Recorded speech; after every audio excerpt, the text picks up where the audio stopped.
teman-teman, hari ini kita kembali belajar di rumah untuk menghindari penyebaran COVID-19. Kali ini kita belajar dengan menyimak sebuah tayangan tentang pembelajaran usaha kaos tie-dye dan furniture. Teknik tie-dye atau biasa disebut teknik ikat celup atau jumputan digemari anak muda karena mirip motif kaum hippies yang dinamis dan penuh warna. Selain bisa menjadi kegiatan pengisi waktu luang, membuat kaos dengan teknik pewarnaan tie-dye juga bisa menjadi peluang bisnis dengan modal kecil. Teman-teman, dari tayangan hari ini kalian akan dapat mengembangkan kompetensi berikut.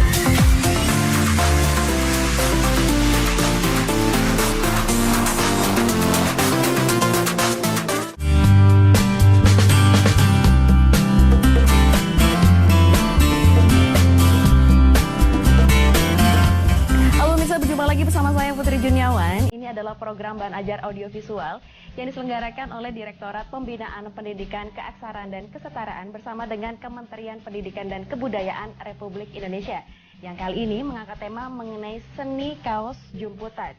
Penasaran? Mari kita simak liputannya.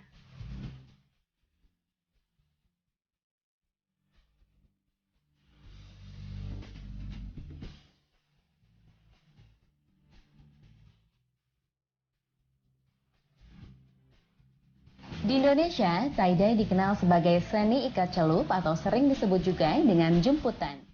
Teknik jumputan ini mulai ada di Indonesia sejak tahun 1960-an. Namun belakangan, teknik jenis ini kembali tren.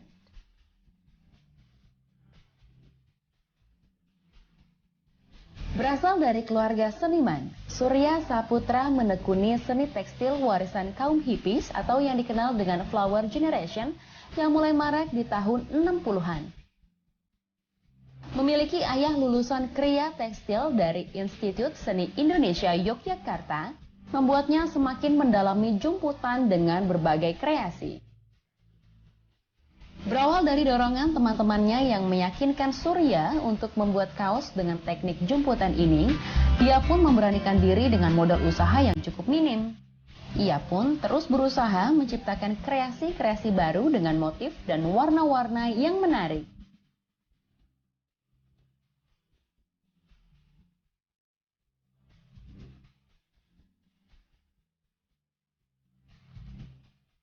Setelah berhasil membuktikan keseriusannya membuat kaos dengan teknik jumputan ini, Surya pun memulai usahanya dengan menawarkan hasil karya seni tekstilnya ke teman-teman terdekat dan akhirnya melalui sosial media.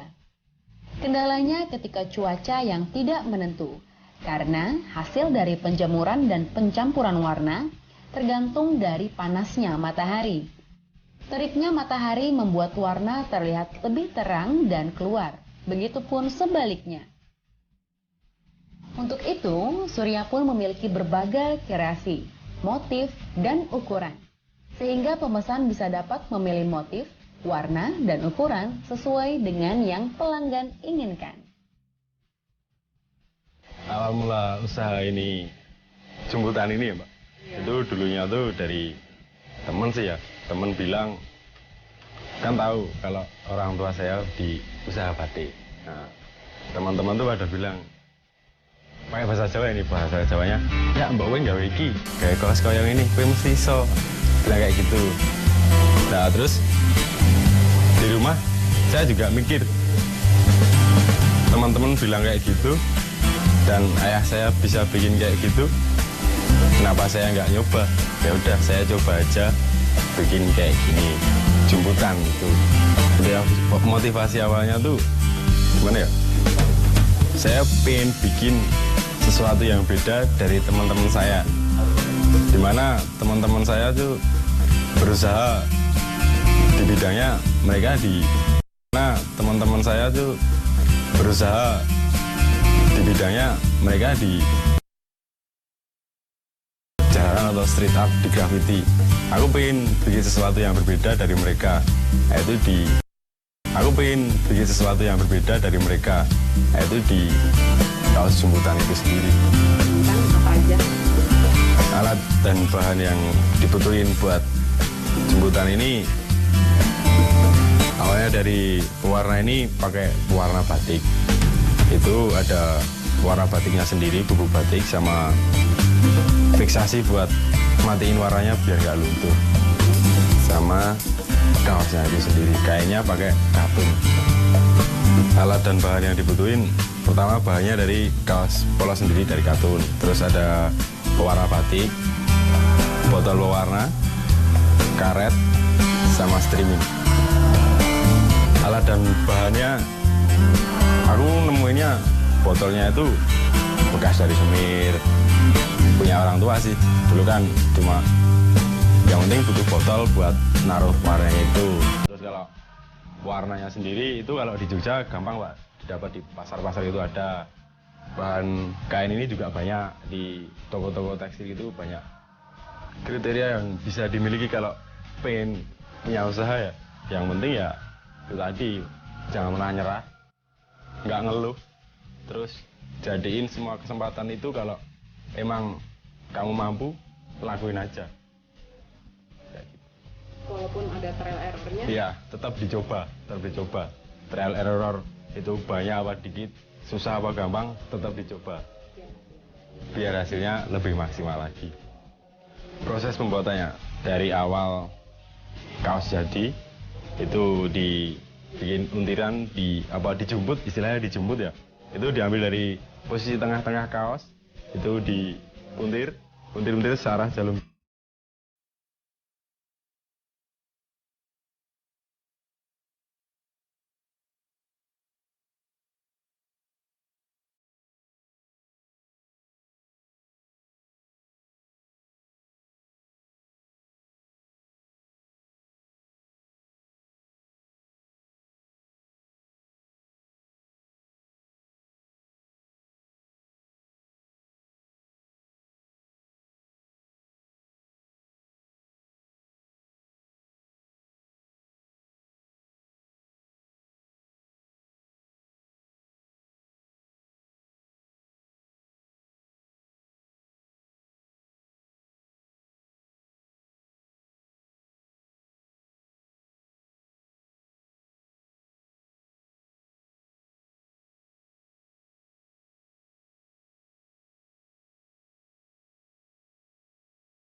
Terus mengembangkan ide-ide kreatifnya. Melalui sosial media, Surya memasarkan kaos jumputannya. Proses pembuatan satu kaos ini membutuhkan waktu kurang lebih 3 hari, termasuk proses pewarnaan, penjemuran, dan proses pencucian. Alat dan bahan yang dibutuhkan untuk membuat seni tekstil kaos jumputan ini adalah streaming, bubuk pewarna, karet, botol pewarna. Bahan baku utamanya adalah kaos berwarna putih.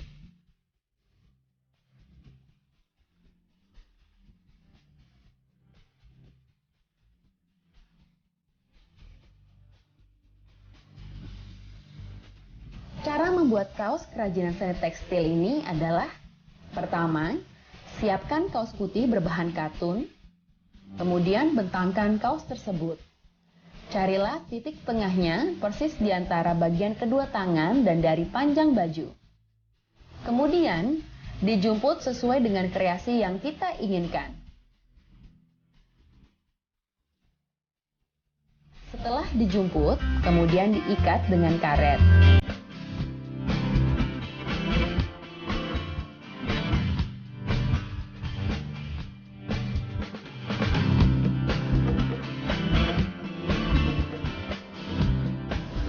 Setelah itu, siapkan bubuk warna dan dimasukkan ke dalam botol warna sesuai kreasi. Dilanjutkan dengan memberikan fiksasi untuk mematikan warna agar tidak luntur. Proses selanjutnya adalah penjemuran. Dalam proses ini, panas matahari sangat berpengaruh untuk menentukan warna yang kita inginkan. Di hari kedua, menggunakan obat untuk tekstil agar warnanya tetap bertahan lama. Memasuki proses terakhir, yaitu pencucian dan siap untuk dijual.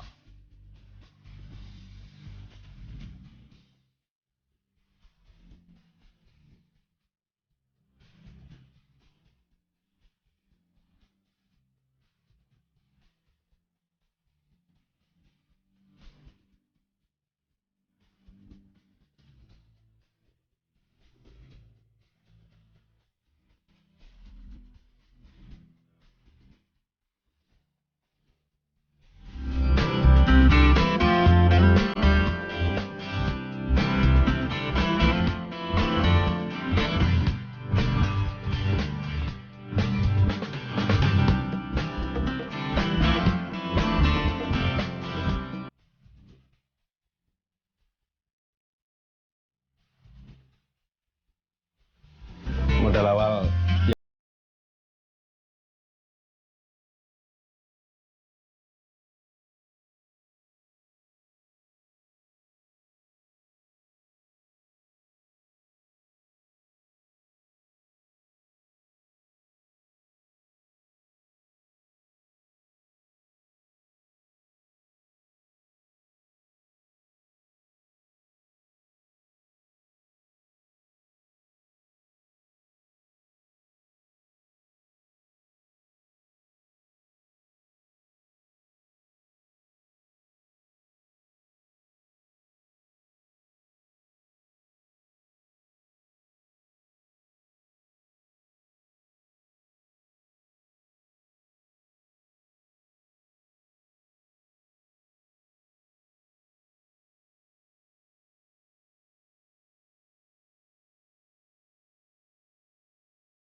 buat pemirsa di rumah, kreasikan diri kalian masing-masing.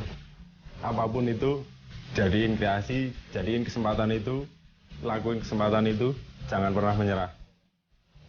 Ini dari satu buah kaos putih, ini jadi bisa berwarna. Ini akan menjadikan keuntungan bagi kita masing-masing. Kalau kreativitas itu terus kita bangun, terus kita kembangkan, jangan pernah menyerah. Nah pemirsa, ini dia nih yang bernama kaos jumputan. Surya Saputra membuktikan bahwa kaos jumputan ini bisa memiliki daya jual yang tinggi. Buktinya ini dia ya, dia bisa mengkreasikan dengan berbagai warna. Kaos ini masuk ke Indonesia pada tahun 60-an dan dipopulerkan oleh kaum hippies. Dan apakah cerita ini sudah menginspirasi Anda di rumah? Saya Putri Juniawan bersama membuktikan bahwa kaos jumputan ini bisa memiliki daya jual yang tinggi. Buktinya ini dia ya, dia bisa mengkreasikan dengan berbagai warna. Kaos ini masuk ke Indonesia pada tahun 60-an dan dipopulerkan oleh kaum hippies. Dan apakah cerita ini sudah menginspirasi Anda di rumah? Saya Putri Juniawan bersama dengan Direktorat Pembinaan Pendidikan Keaksaraan dan Kesetaraan dan Kementerian Pendidikan Republik Indonesia. Sampai jumpa di kesempatan berikutnya. Nah, teman-teman, sudah menyaksikan tayangan tadi ya? Sekarang saatnya kita menjawab pertanyaan ini. Kaos tie-dye atau jumputan merupakan usaha rumahan yang akan memberikan keuntungan besar. Setujukah kamu dengan informasi tersebut? Jelaskan alasannya.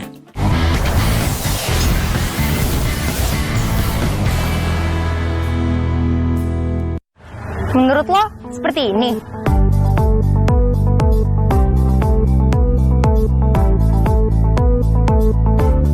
Ini cuma bikin dendam, Jito.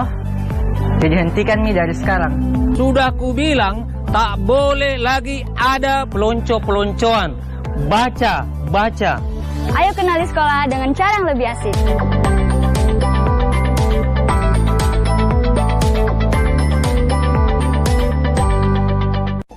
kepada masyarakat di seluruh Nusantara. Dapatkan informasi resmi dan terpercaya terkait COVID-19 melalui chatbot WhatsApp di nomor 0811 3339 9000, call center gratis 119, website resmi covid19.go.id, dan kanal-kanal pemerintah lainnya. Bersama-sama kita lawan virus corona. Bu, kemungkinan Lebaran Bagus belum bisa pulang. Bagus pulangnya nunggu virus corona selesai dulu ya, Bu. Ya tapi kan kamu masih muda, pasti kamu kuat. Mungkin Bagus kuat, Bu. Tapi kalau Bagus tularin ibu sama tetangga-tetangga gimana?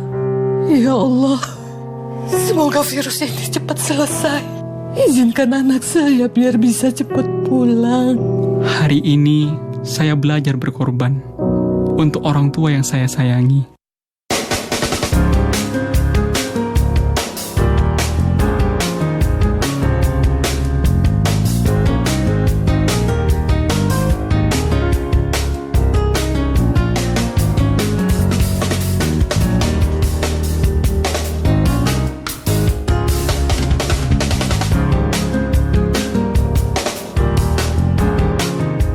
Dipersembahkan oleh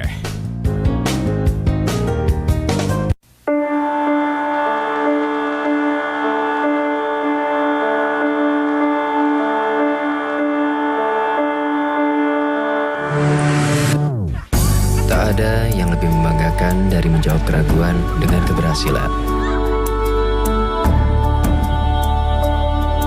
Nah, iya, aku kan mau jadi pengusaha ikan.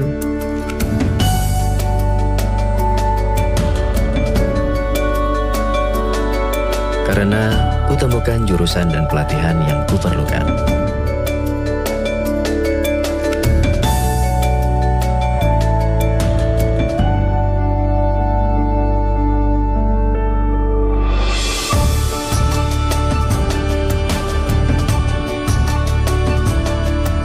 SMK, langkah awal sebuah keberhasilan.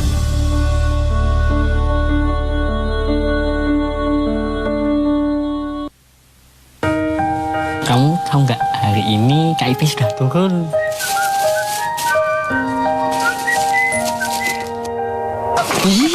Manis. Ayo, mari. Udah cair? Alhamdulillah sudah cair, Mas. Anak-anak senang, ibunya juga senang. Terima kasih ya ibu-ibu ya semuanya. Anak-anak, sekolah yang pintar ya.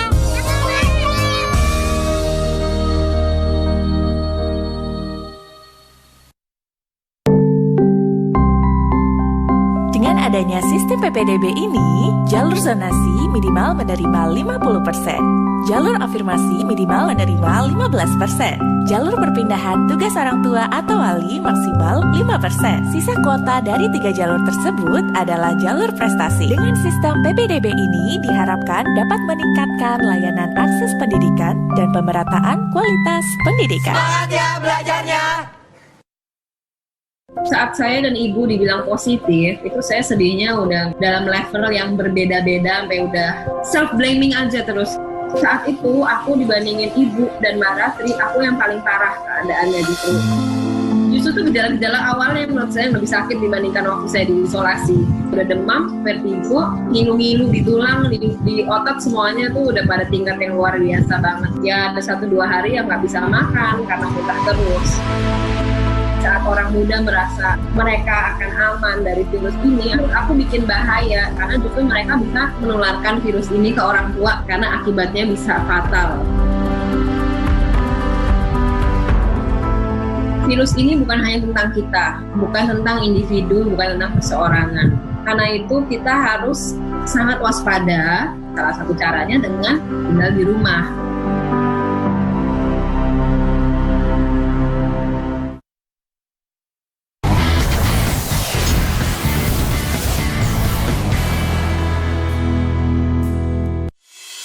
Kayu jati Belanda merupakan kayu bekas peti kemas.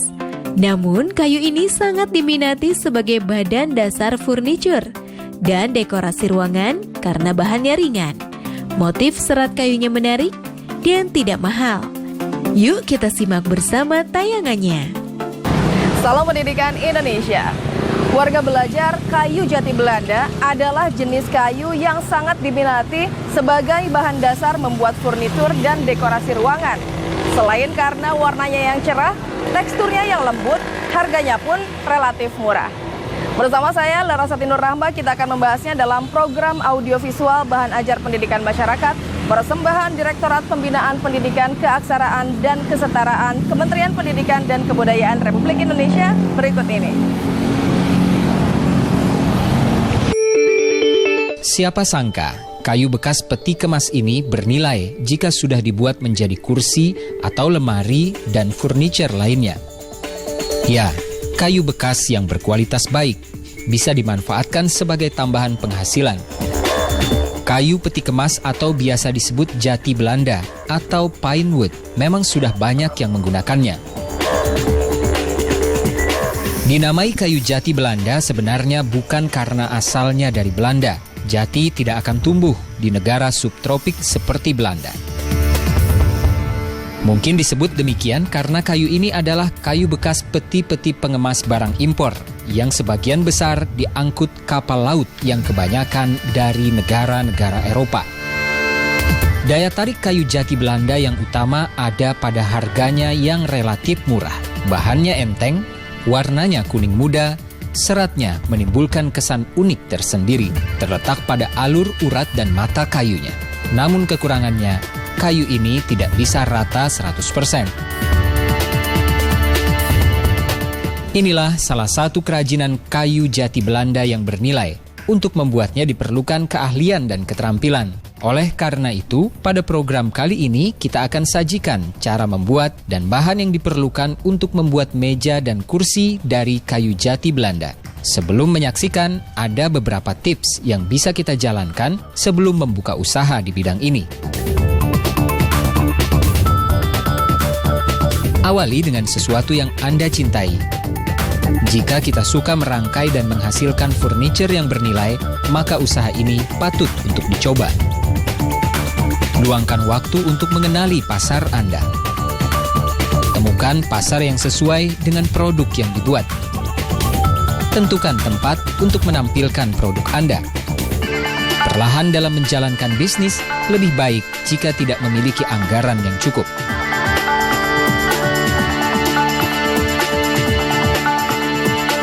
Pertama awal bikin meja-meja kecil, terus meja kecil naik ke meja gede gitu. Ya meja gede bisa bikin lemari juga. Ya lemari bisa bikin gerobak. Gitu.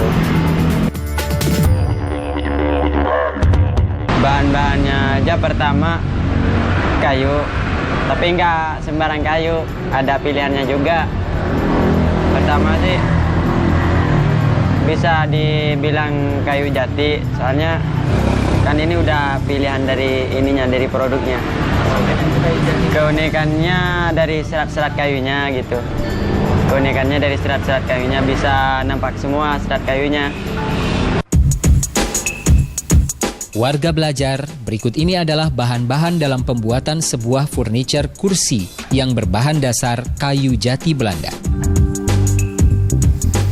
Kayu bekas jati Belanda, paku 7 cm, paku 3 cm, lem fox kayu, sandik, yaitu campuran bahan untuk membuat furniture nampak mengkilap, thinner.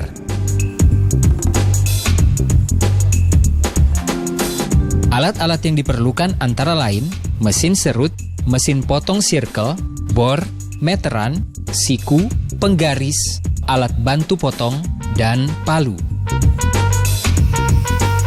Warga belajar, itulah tadi bahan-bahan dan alat yang harus kita persiapkan. Jika bahan dan alat sudah ada, tinggal cara membuatnya, supaya menjadi furniture kursi dengan bahan dasar kayu jati Belanda yang kita inginkan. Untuk membuat furniture kursi berbahan dasar kayu jati Belanda, berikut beberapa tahapan yang harus dilakukan. Pertama, kayu dipotong sesuai ukuran yang diinginkan. Berikutnya, untuk bangku yang panjang, kayu dipotong menjadi ukuran 15 cm, 50 cm, dan 80 cm. Kayu yang sudah dipotong lalu dihaluskan dengan alat pemahat kayu. Masing-masing ujung kayu harus dibuat 2 lubang dengan bor untuk membuat sambungan antar kayu. Selanjutnya, kayu disambung dengan paku ukuran 7 cm dan lem kayu, lalu dirangkai menjadi sebuah rangka kursi. Rangka kursi sudah jadi kita buat. Rangka yang sudah jadi harus didempul terlebih dahulu, lalu diamplas agar kursi yang kita buat bisa mengkilap. Bahan yang digunakan adalah campuran sendik dan thinner. Kayu atau rangka kursi yang sudah dioles sendik dan thinner kita jemur, lalu didempul kembali. Kursi yang bernilai dari kayu bekas peti kemas kini sudah bisa kita jual. Warga belajar, sekarang kita bisa mulai membuat kursi bentuk lainnya sesuai dengan kreasi dan kreativitas kita. Semoga tips dan tutorial ini bisa bermanfaat dan berguna bagi Anda. Ya, pertama modal dulu. Pertama, kita kan kalau nggak ada modal nggak bisa buka kayak gini ya. Kalau bikin ini, kalau kemampuan buat bikin meja kayak gini, semuanya bisa dipelajari. Pertama ya harus tahu bikin kayak gini dulu, bukan nggak langsung buka usaha kayak gini. Istilahnya kalau kita langsung buka kayak gini nggak bisa bikin. Istilahnya harus kerja sama orang dulu. Udah kerja sama orang baru kita buka sendiri, buka usaha sendiri, buka kayak ginian, buka meja.